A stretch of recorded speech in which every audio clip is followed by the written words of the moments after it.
बर्तमान डाहाण गोड़ को बंका कले डाहाण गोड़ नितंबद बाम पार्श्व देला पाद तापर बाम गोड़ को बेंड कले बर्तमान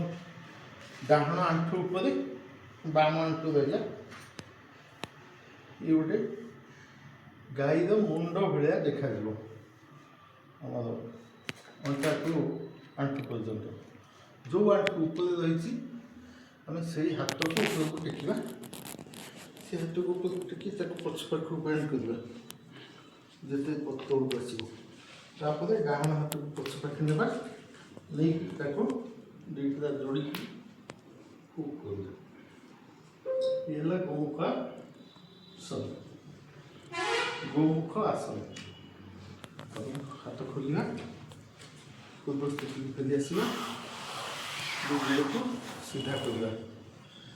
बर्तमान आम गोड़ पोजिशन को बदल करवा बर्तमान आम बाम गोड़ को तले रखा डाहाण आंठु को बाम आंठु पर रखा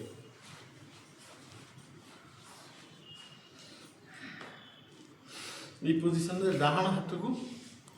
ऊपर को उठेगा पछपट बेंड करवा बाम हाथ को नेबा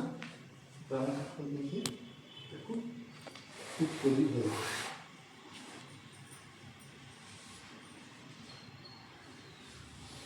छाड़ना हाथ ढिला करवा गोड़ खुला करवा बेस्ट पोजिशन को आसवा।